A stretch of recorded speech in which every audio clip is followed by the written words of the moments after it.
Good morning, Packers fans. Aaron Nagler here with your Packers Daily Chat, coming to you live on the Cheesehead TV social channels. It's Friday. The final practice of the week will be held later this afternoon, and we'll hear from Coach and a few others. But right now, of course, it's time to hear from Packers fans worldwide because that's what we do here at Cheesehead TV. Good to see everybody in the comments. Heads up, I'm going to be short today. I've got a very busy day ahead, and that unfortunately means I'm going to have to be a bit truncated this morning, so I apologize in advance. But I start us off with TKM. What's up, man? Good to see you at your post. You posted in all caps. Going to start it off. Watch the Nagler hates AR-12 Corey meltdown, and I am 100% with him. Nags rocks. Have a great weekend, Pappies. All right. Okay, a lot going on there. Let's be clear here. It was about why does Aaron Rodgers hate Aaron Nagler? I don't hate Aaron. I don't hate anybody. Um, I hate things like the three-man rush, but not people. And I don't think Aaron Rodgers hates me. Let's put that to bed. But Corey has a point of view, and I appreciate it.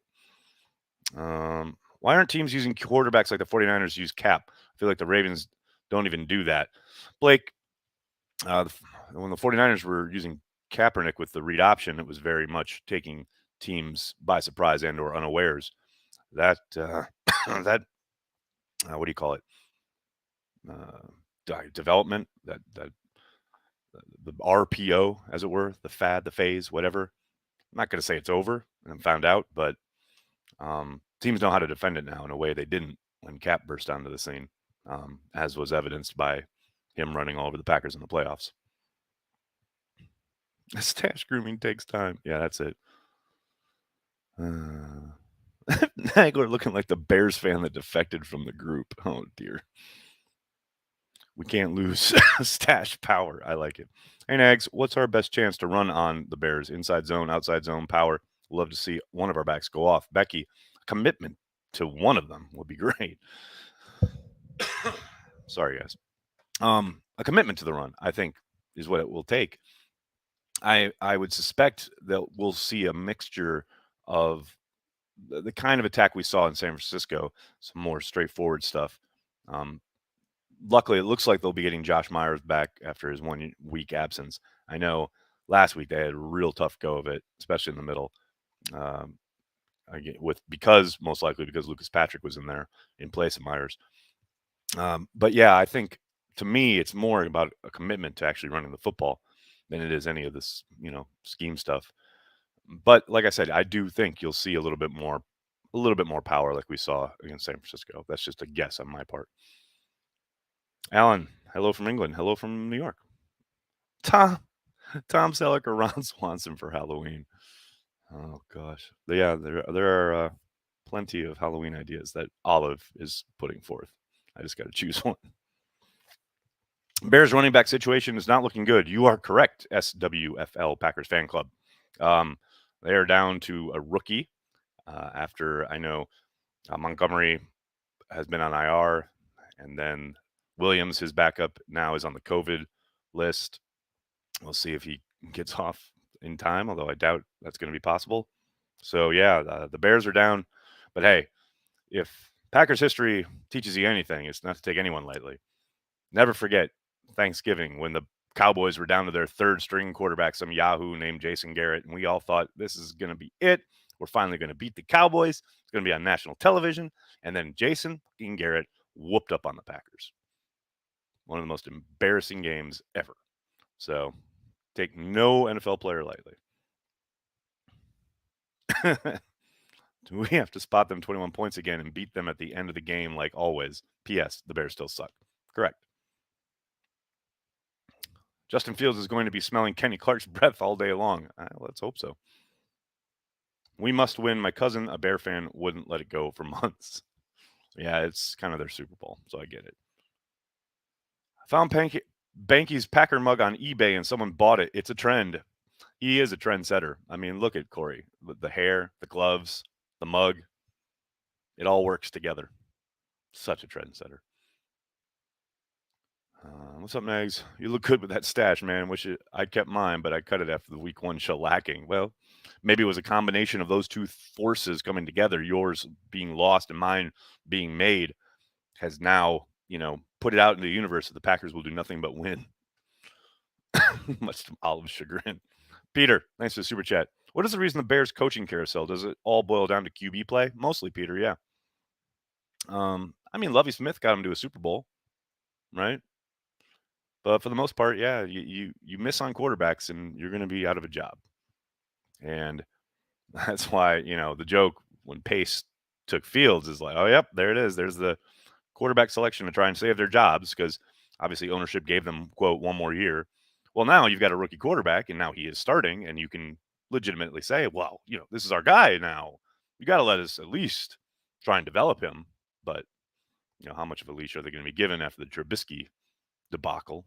But yeah, for the most part, quarterbacks don't pan out, you're out of a job.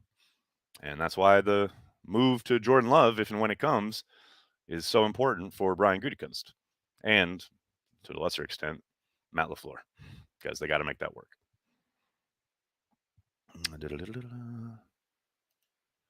Dustin, thanks to the super chat. Nags, how has the stash improved your dating life? It has ruined my dating life. Wow, okay. That's an exaggeration because I didn't have a dating life even before the stash. So, it's par for the course. How about that?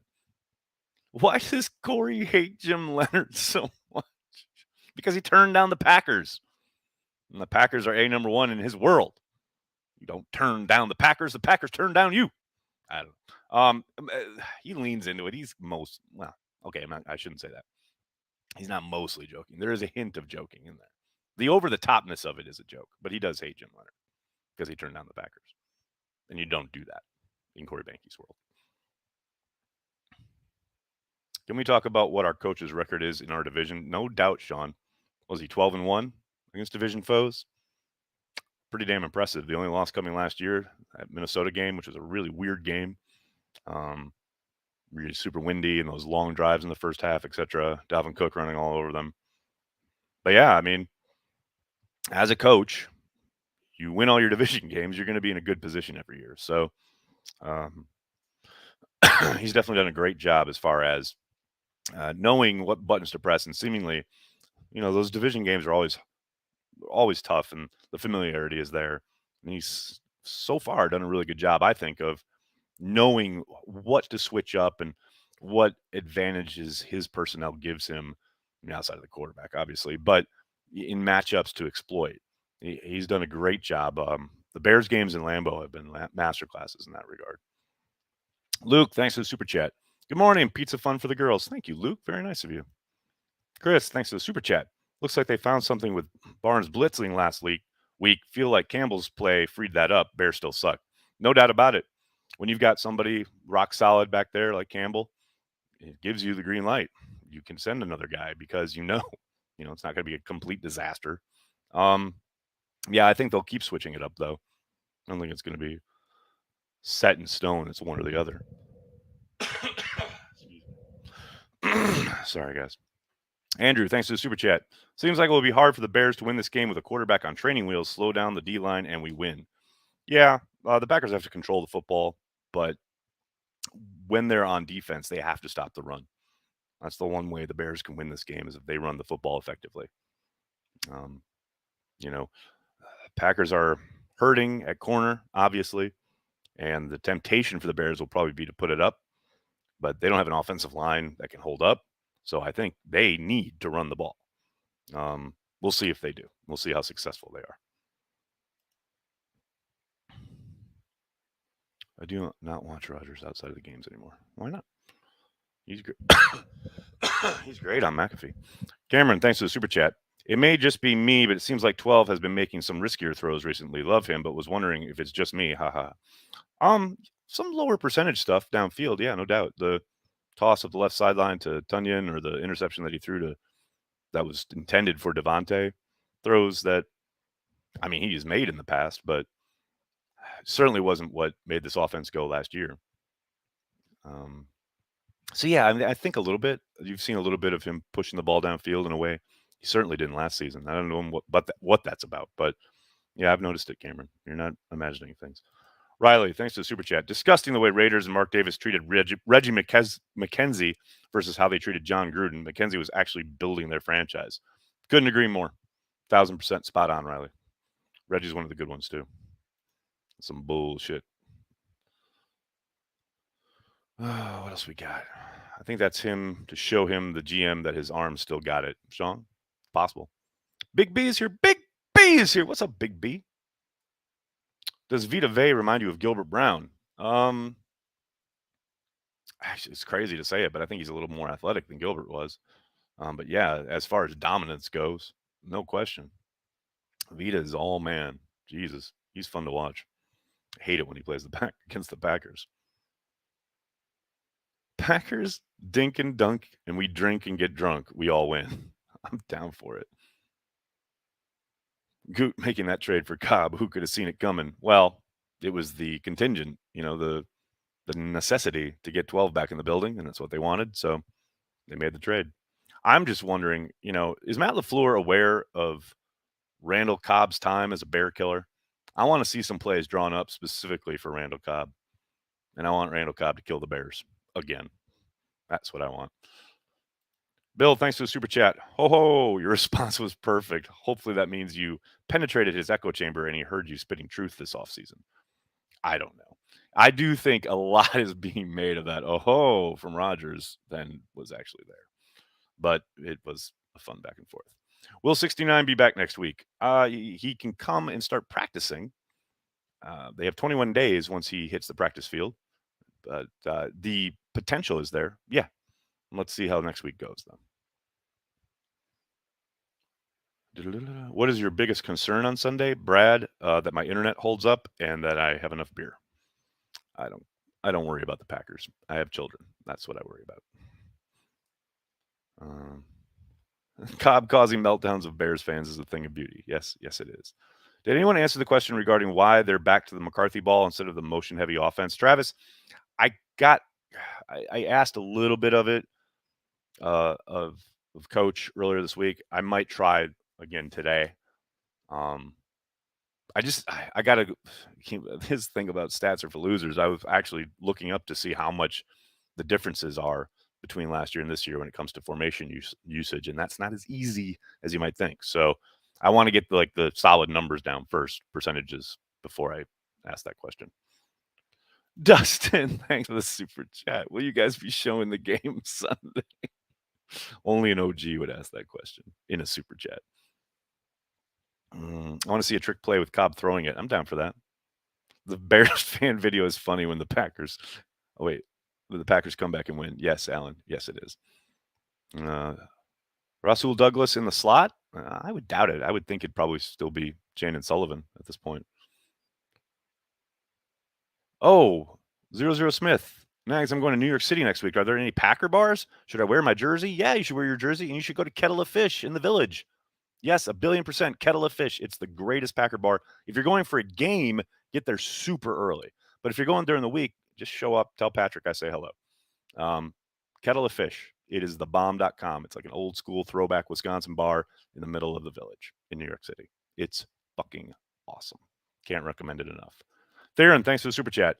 After witnessing 5 weeks of Packers football, what position does GM Nagler focus on in the first and maybe second rounds of the 2022 NFL draft? You know me, defensive line. Get Kenny help. I don't think anything's changed in that regard. That's just me. Thank you for pressing LaFleur on the spread and run game stuff. Keep pressing. It's astute. I don't know how astute it is. I think it's more personal preference than anything else. I just don't want to see so much spread. I want to see more condensed formations and motion, as whoever it was earlier was saying. Does Green Bay play football? Sometimes. Any Packer bars in Chicago? Jeremy, yes. Will's Northwoods. That's the spot you want to go to. Will's Northwoods is such a great experience. Game day or no. Fantastic spot. Make sure you check it out. I just had a buddy who was there actually a couple weeks ago and had said he had a ball on game day. I like to see Cobb return punts. Amari doesn't seem comfortable back there. Mike, it's interesting. I think, they're going to give him every opportunity, but I'm with you. It's the longer the season goes on, I think that switch seems inevitable at some point because Amari he's done once or twice he has done what he should do, which is stick his foot in the ground and get upfield. But more often than not, he's dancing, he's going sideways, way too much lateral stuff, not nearly enough upfield. How beat up is the secondary unit? Pretty beat up, Sly. I mean, they're already without Jair. Kevin King probably won't be going, so your starters, let's see, it's a grab bag.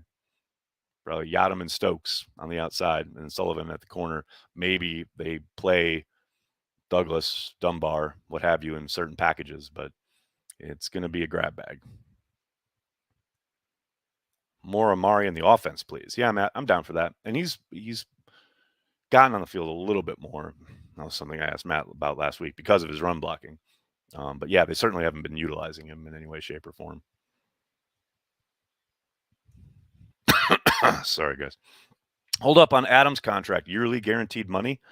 Kind of. I mean, obviously a lot was made this offseason about being the highest paid wide receiver and the Hopkins deal and what a tricky situation that is because they extended his already existing deal. And, they clearly, they meaning Arizona, have a quarterback on a rookie contract. So they were able to balloon it up.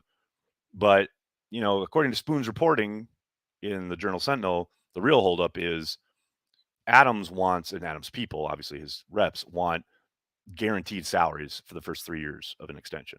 And the Packers never do that. But what's interesting, like usually they want to, what they have traditionally almost always, Rodgers being the lone exception, they use a pay as you go model where they'll give you the signing bonus that they can prorate over the length of the contract, but they don't guarantee salaries so that when, whatever happens and it's inevitably time to move on from said player, they can just move on without financial repercussions. And there's no huge cap hit. But, this has been kind of I want to say a new way in the league because I think some teams have done this for a while, but there are more and more agents kind of trying to get that out of teams. The most recent example being TJ Watt with the Steelers. Everybody remembers the kind of his mini holdout, although he was at practice, but they guaranteed his first 3 years of salary. And that's what Devontae wants. And that's something the Steelers had never done. They had pretty much put a hard line similar to the Packers. But they broke that precedent for TJ Watt. And I think if the Packers want to get Adams done, they're going to have to break that precedent. Now, will they do that? I don't know. We'll see. Kurt, thanks for the super chat. Come to Enjoy in Logan Square for the Packers game. Less crowded and the hams flows like wine. Oh, man. Hams flowing like wine. That sounds like heaven. Trick plays, baked lays, cows that graze. I don't care. The Bears still suck. That makes sense. Makes sense for me. Do I see the Packers tagging Adams? Possibly if they trade Rodgers, but even then, it's a huge number, and it's automatically guaranteed for the season. So, yeah, man, I don't know. That's a big chunk of coin taking up your big chunk of your salary cap. And we know they have been loath to use the tag as it is. I can't imagine they would do it for Adams at such a high number, but you never know. First time for everything, right? All right, guys, I'm going to have to get going. I can't thank you guys enough for hanging out and talking Packers each and every day. I'm sorry about this damn cough. I just cannot get rid of it, but hopefully, a weekend of drinking beer and watching the Packers will make it go away, right? Thank you so much. Please do me a monster favor and hit like on the video, subscribe to the channel, and tell your friends and tell your family. Cheesehead TV, we are devoted to Green Bay Packers fans worldwide. Thanks a lot, everybody. Have a great weekend. I'll see you on Watch Party. Go Pack Go.